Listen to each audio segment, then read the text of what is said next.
मित्रों नमस्कार, मैं हूं विजेंद्र। आप देख रहे हैं द डायलॉग का यह खास शो व्यूज रूम। मित्रों, व्यूज रूम में आज चर्चा करेंगे कि भारत में क्या कुछ हो रहा है और आपकी जो नजरें हैं किन खबरों पर टिकी हुई है, क्या जानना चाहते हैं, क्या समझ रहे हैं। मित्रों, कुंभ का आयोजन तो पीक पर है, आप देख रहे होंगे लगातार जो है कुंभ की चर्चा हो रही है। लेकिन कुंभ में सांख्य दर्शन, द्वैत, अद्वैत और धर्म तमाम जो गंभीर चर्चाएं होती जिसके कारण से हिंदुत्व जाना जाता है, उस प्रकार की खबरें तो नहीं आ रही है। लेकिन कुंभ से खेल तमाशे, बड़े नमूने लोग सब उपस्थित हो रहे हैं। कोई कांटे पर सोए हैं, कोई बर्फ में घुसे हुए हैं, कोई पत्थर तैरा रहे हैं। कुल मिलाकर के एक जादूगरी वाजीगिरी का खेल चल रहा है। कोई गंभीर बात कुंभ से निकलती हुई नहीं दिख रही है। कुंभ में कौन सी खूबसूरत महिला वहां गई है, कौन कितने पैसे वाले हैं, कौन डुबकी लगा रहे हैं, यही खबरें आ रही है। और न्यूज में देखेंगे कि पत्रकार भी एकदम कैमरा घुमा घुमा करके, लाइट जला जला करके कुंभ की खबरों को दिखा रहे हैं कि कितनी खूबसूरत महिलाएं जो है वहां घूम रही हैं, कैसे स्नान कर रही हैं। एक तो कुछ दिन पहले तक केवल कुंभ की जो चर्चा जैसे ही खबर आती थी, बस एक ही खबर थी, महिला नागा पर बहुत फोकस। मीडिया को भी कितना इंटरेस्ट पता नहीं, मीडिया के भीतर का हिंदुत्व तो कितना जग गया है कि मीडिया पागल पागल हो करके कि महिला नागा कैसे रहते हैं, कैसे खाते हैं, कैसे पीते हैं। कुल मिलाकर के खेल आप समझ रहे होंगे, आपके मन में भी जो बातें उठती होगी कि महिला नागा कैसी होगी, हम भी देख लें। अब महिला नागा के बहाने मीडिया वाले जो है अपना टीआरपी बटोर रहे हैं और उस पर भी बात नहीं बनी तो कौन कौन अभिनेत्री गई है, बहुत अभिनेत्री का तो कौन ठंडा में मरने के लिए जाएगी। लेकिन सबसे बड़े एप्पल कंपनी की जो मालकिन आई थी वह कैलाशनंद गिरी की शायद शिष्या हैं। उन्होंने कुंभ में डुबकी लगाई और डुबकी लगाने के बाद जो खबरें चलती रही, एक तो उनकी खबरें, एक हर्षा की खबरें, एक खूबसूरत मॉडल जो है वो सन्यासीन हो गई। एक से एक श्रद्धालु वहां पहुंच रहे हैं, उसकी खबर तो नहीं है। 90 साल की बेगूसराय की बूढ़ी को देखा कि वो किस तरह से जो है पैदल चल करके कुंभ में डुबकी लगाने जा रही है। एक बड़ी बात है, ये हिंदू धर्म के प्रति जो लगाव है वो लगाव तो वहां है। हिंदू धर्म जो है किसी मॉडल का सन्यासी हो जाने से हिंदू धर्म ताकतवर तो नहीं हुआ है और हिंदुत्व की पहचान उनसे नहीं है। तो मीडिया वाले तो वही जो खबरें, जो स्तरहीन औसत दर्जे की जो बातें हैं, वही बातें मीडिया सामने ला रहा है। लोग भी चाव से देख रहे हैं कि कैसे जो है कांटा पर कोई सन्यासी सोए हुए, कोई हाथ खड़ा किए हुए 10 वर्षों से, कोई एक ही पैर पर खड़े हैं। भैया, एक पैर पर खड़ा होना, हाथ ऊपर करके रहना, कांटा पर सोना, इसका हिंदुत्व से क्या लेने देना है। कोई सांप चबा रहे हैं तो कोई सांप को सहला रहे हैं। अंग्रेज कभी कहता था कि यह सपेरों का देश है। पता नहीं कि हम क्यों अंग्रेजों की उस कही हुई बातों को साकार करना चाहते हैं। शायद वहां उपस्थित जो संत हैं और हिंदू समाज को ताकत देने के लिए, हिंदू समाज की जो विडंबना है, जो विसंगतियां हैं, इसको समाप्त करने के लिए, जो गैर बराबरी है, इसको खत्म करने के लिए धर्म के स्तर पर कोई प्रस्ताव पारित करेंगे, कोई निर्णय लेंगे, या फिर प्रकृति बचाने के लिए, पर्यावरण बचाने के लिए, भारत की संस्कृति को बचाने के लिए, गांव को बचाने के लिए, गंगा को बचाने के लिए, ये तमाम प्रकार की जो सनातन धर्म की जो बुनियाद है, सनातन धर्म जिन कंधों पर सवार होकर के यहां तक पहुंचा है, जिसको हम सनातन कहते हैं। क्योंकि धर्म तो जिंदा नहीं रहेगा केवल बोलने से, ये प्रवाचकों से। और ये जो 100 पीस जो है नमूने लोग जो वहां कुंभ में जमा हुए हैं भिन्न भिन्न ड्रेस में, तो इससे तो हिंदुत्व नहीं बचेगा। हिंदुत्व बचेगा जो हिंदुत्व को जिएगा। आप एक पैर पर खड़ा हो कि 2 पैर पर खड़ा है, कि हाथ ऊपर करके रखे हुए, कि कांटे पर सोए, इससे हिंदुत्व का कोई लेना देना नहीं है। और जो वैश्विक चुनौतियां हैं, दुनिया के जो तमाम धर्म जो खेल खेल रहे हैं, उस अवस्था में अगर आप तत्व से दूर गए तो शायद अपने हिंदुत्व को नहीं बचा पाएंगे। रिकॉर्ड बनाया जा रहा है कि 7 करोड़ लोग आ गए, 70 करोड़ भी लोग आ जाए, निकल क्या रहा है। मुझे यह लगता है कि कुंभ से जो बातें करनी चाहिए, जो ग्लोबल वार्मिंग की चुनौतियां हैं, जो सूखती हुई नदियां हैं, प्यासी हुई धरती है, बंजर जमीन है, खेती किसानी के सवाल हैं, आखिर हिंदुत्व कैसे बचेगा। और किनके कंधे पर हिंदुत्व बचेगा? मुझे लगता है कि प्रकृति के साथ जो जीने की जो हमारी कवायद रही है, जो सहअस्तित्व की जो भावना रही है, लेकिन आज जो चुनौती है वो चुनौती यह है कि हम प्रकृति के खिलाफ जीने की जिद ठान बैठे हैं। क्या कुंभ से यह कोई प्रस्ताव पारित होगा कि हम प्रकृति को बचाते हुए कोई विकास का नया ऐसा मॉडल खड़ा करेंगे जो प्रकृति ना उछले? प्रकृति का तो हिंदुत्व के साथ में गहरा संबंध है मित्रों, आप भी जानते हैं। हम तो पहाड़ को पूजते हैं, नदियों को पूजते हैं, लेकिन पूजते पूजते हम यहाँ आ गए हैं कि हम उन नदियों में नहाने की स्थिति में भी नहीं है कि उस नदी में हम अपनी देह रख दें, अपना शरीर डाल दें। इतनी गंदगी है। जमुना का हाल आप देख रहे हैं, गंगा का हाल आप देख रहे हैं, भारत की तमाम नदियों का आप हाल देख रहे होंगे। हर हर महादेव हो रहा है, लेकिन अब आप देखिए कि जो शिव की गंगा है, जिस गंगा को शंकर की जटा नहीं रोक सके, तमाम प्रकार की बाधाएं गंगा को नहीं रोक सके, आज वो गंगा तो जो है बोतल बंद हो गई है। जिस देश में गंगा बहती है वहाँ 20 रुपया लीटर पानी, 30 रुपया लीटर पानी बिकते हों, क्या उस देश को बचाने की चिंता कुंभ में नहीं होनी चाहिए? मुझे लगता है कि ये उम्मीद की जा रही है कि 12 वर्षों के बाद यह महाकुंभ है, गंभीर गंभीर बातों पर चर्चा होगी और बेलगाम राज सत्ता पर कैसे लगाम लगाया जाए इसकी भी चिंता हो रही होगी।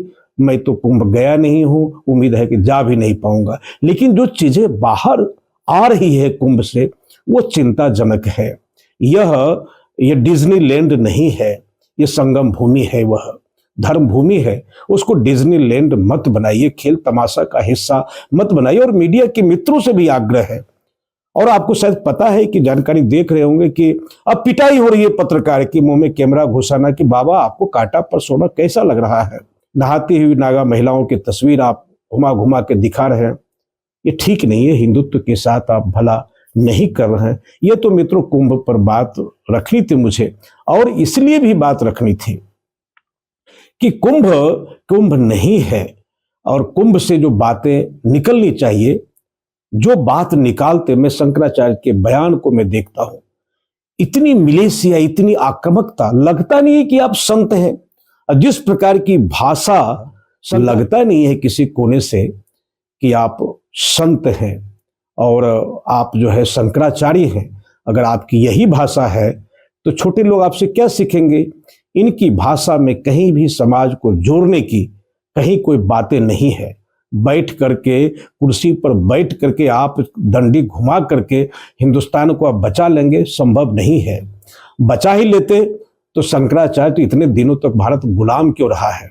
और मुझे लगता है कुंभ में इसकी भी चिंता, जिस भारत की चिंता हो रही है, जिस बांग्लादेश के खिलाफ में वहां बातें हो रही है, होनी भी चाहिए, लेकिन यह भी देखना चाहिए हजारों हजार वर्षों से भारत जो गुलाम रहा, उस गुलामी के कारण कौन थे? क्यों भारत गुलाम रहा? किस समाज ने आक्रांताओं को भारत बुलाया? यह क्या दर्दनाक नहीं है? यह भारत के इतिहास की शोकांतिका नहीं है कि हजारों हजार वर्षों से वह देश गुलाम हो? क्या कुंभ में इसकी चिंता नहीं होनी चाहिए? आप हिंदू राष्ट्र बनाने की कवायद तो खूब करें। हिंदू राष्ट्र का मतलब पंडित राष्ट्र तो होता नहीं है। जब तक पूरा समाज एक नहीं होगा, कैसे एक करोगे? क्या हजारों वर्षों की गुलामी के कारण की पड़ताल कुंभ में हो पाएगी? काश पड़ताल हो पाती तो एक संभावना थी कि भारत हिंदू राष्ट्र बढ़ता भी, लेकिन कुछ नहीं हो रहा है। उत्सव धर्मिता जो हमारी पहचान है, हम होली दिवाली करते हैं, वैसे ही संख्या केवल बढ़ गई है करोड़ों की संख्या में। यह करोड़ों की संख्या इसलिए नहीं है कि अभी करोड़ों कंधों पर जो है सनातन धर्म जो है आगे बढ़ेगा। यह जो भीड़ जो है ना, यह भीड़ तो अभाव को ढकने का उपाय मात्र है। अपने कमियों को इस भीड़ के माध्यम से ढक रहे हैं जी। और यह कहने में कोई संकोच नहीं है कि सूर्य को अपना विज्ञापन करने की कोई आवश्यकता नहीं होती है। सूर्य है तो है, लेकिन हिंदू धर्म उसी तेज के साथ अगर आगे बढ़ता और बढ़ने की कोई संभावना व्यक्त की जाती तो अच्छी बात होती। नहीं हो पाई, नहीं हो पा रही है। उम्मीद है कि जो बचे हुए दिन हैं, साधु संत जो है गंभीरता से विचार करेंगे कि कैसे समाज को एक रखना है, कैसे समाज को नेक बना के रखना है। और यह भी चिंता है जो बाजारवाद की जो संस्कृति है, उपभोक्तावादी संस्कृति है, जो बाजार के शिकंजे में हमारा परिवार है, टूटते हुए परिवार है, और घर से गायब विलुप्त हो रहे हमारे जो है रिश्ते नाते हैं, माता पिता सारे रिश्ते नाते परिवार से अलग हो गए। अगर परिवार केवल भीड़ बन के रह गया और इस परिवार को नहीं बचा पाए तो कुंभ के करने का क्या मायने? परिवार भी एक भीड़ का टुकड़ा बन करके रह जाएगा। मुझे लगता है कि परिवार बुनियाद है हिंदू धर्म को जिंदा रखने का।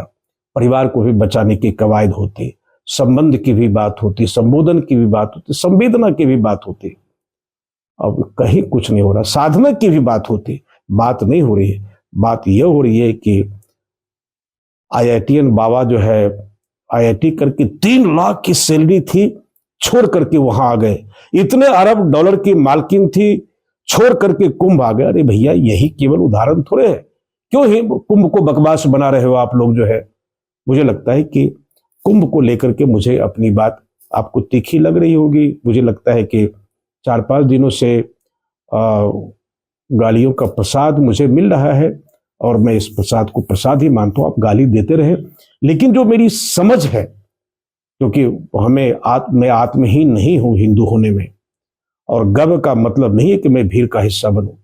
हिंदू धर्म का जो तत्व चिंतन है, जो एकादश व्रत है, यह जीने का प्रयास मैं कर रहा हूं। इसलिए मुझे कोई आत्महीनता नहीं है कि आप मुझे गाली दे रहे हैं, लेकिन अपनी बात जो चिंता है वो चिंता मैं आपके सामने व्यक्त कर रहा हूं। यह तो कुंभ पर बात थी। मित्रों, दूसरी तरफ थोड़ी राजनीतिक खबर को भी ले ले कि राहुल गांधी कल पटना पहुंच रहे हैं, और जब तक कि आप शो देखेंगे राहुल गांधी भाषण दे रहे होंगे, पटना में राजीव भवन का उद्घाटन कर रहे होंगे। विशेष खबर यह है कि जो तेजस्वी यादव कभी ड्राइवर होकर के गाड़ी चला करके राहुल गांधी को रिसीव किए थे, अब स्वयं ड्राइवर बने थे, वह नहीं आ रहे रिसीव करने के लिए, ना तो जिंदाबाद ना माला पहनाने के लिए। राहुल गांधी अकेले एकला चलो की स्थिति में पटना में नजर आएंगे। वो यह है कि तेजस्वी ने साफ कर दिया कांग्रेस अपनी औकात में रहे, अब राजद भूल करने की स्थिति में नहीं है, इनको टिकट ज्यादा नहीं दिया जाएगा। अब ऐसा ही लग रहा है कि राहुल गांधी टिकट मांगने के लिए वह बुद्ध के बिहार में गए हैं। अब वो तेजस्वी यादव कह रहे हैं कि ये बुद्धू है, अब राजद को बुद्धू ये बनाए, राजद इनको बुद्धू बनाए। लेकिन बुद्ध की धरती पर कुछ ज्ञान की बात हो जाए। मुझे लगता है कि कांग्रेस को ज्ञान हो गया है कि अब हमें किसी की पालकी ढोने के बजाय और 10 वर्ष लग जाए, लेकिन गांव-गांव तक कांग्रेस पहुंचे, इसकी कवायद कांग्रेस ने शुरू कर दी है। 47 के बाद कार्यालय बदला है। निश्चित रूप से 47 के पहले जो कांग्रेस के नेतृत्व में जो हिंदुस्तान में जो संघर्ष हुए आज़ादी को लेकर के, मुझे लगता है उसी तेवर के साथ में, उसी त्वरा के साथ में कांग्रेस आगे बढ़ना चाह रही है और बढ़ रही है। और इसी दिशा में जयपुर में मित्रों आपको बता दें कि कांग्रेस सेवा दल की बैठक हुई है 3 दिवसीय, और उस बैठक में बहुत गंभीर बातें कही गई है कि संघ की जो शाखाएं हैं, संघ पर राहुल गांधी अटैक कर रहे हैं। ठीक उसी मॉडल पर सेवा दल जो पहले खड़ा हुआ था, संघ से पहले ही सेवा दल का जन्म हो गया था। और मुझे लगता है कि लगता नहीं बल्कि है ही, इतिहास का हिस्सा है कि डॉक्टर हेडगेवार भी इसी कांग्रेस सेवा दल में थे, और वहीं से निकल करके कांग्रेस सेवा दल से ही सब कुछ सीख करके उन्होंने राष्ट्रीय स्वयंसेवक संघ की स्थापना की थी। और यह भी संजोग देखिए कि हेडगेवार भी कांग्रेस सेवा दल में थे, कांग्रेस सेवा दल की बुनियाद भी नागपुर में पड़ी और संघ की स्थापना भी वही हुई। हेडगेवार ने अपने जो प्रचारक हैं, अपने जो कार्यकर्ता हैं, जो जीवनदानी कार्यकर्ता हैं, उनको प्रचारक कहा, और सेवा दल में जो कांग्रेस ने कहा कि वो प्रचारक नहीं, ये विचारक होगा। संघ की जगह जगह शाखा लगेगी तो हमारा जगह जगह केंद्र लगेगा। उनके संस्थापक हेडगेवार हैं तो हमारे भी संस्थापक हार्दिकर हैं। ये तमाम प्रकार की एक समानांतर ताकत खड़ा करने के लिए कांग्रेस ने कवायद शुरू कर दी है। और इतिहास में जो सेवा दल ने बड़ा काम किया था आज़ादी की लड़ाई में, खास करके जहां जहां कांग्रेस के कार्यक्रम होते थे और कांग्रेस के कार्यक्रम के पीछे की जो ताकत होती थी वो कांग्रेस सेवा दल की ताकत होती थी। और कांग्रेस सेवा दल जो है अब नई तैयारी के साथ है। मुझे लगता है कांग्रेस अब तमाम प्रकार के गठबंधन के मोह से मुक्त होकर के एकला चलो की स्थिति में, परिणाम चाहे जो हो, एक मजबूत ताकतवर विपक्ष के रूप में, एक स्वायत्त पहचान के रूप में कांग्रेस खड़ा होना चाहती है। इस कवायद में कांग्रेस लगी हुई है। कांग्रेस अब नए तेवर में सामने आ रही है और कुंभ को लेकर के मैंने कुछ बात कही है, और बात अगर पसंद आवे तो टिप्पणी करें, ना भी पसंद आवे तब भी हमारी बातों को नकार दें। कल फिर वीडियो में हम इसी तरह की कुछ अपनी बातों को लेकर के हम आपके सामने आएंगे। तब तक के लिए इजाजत दीजिए। नमस्कार।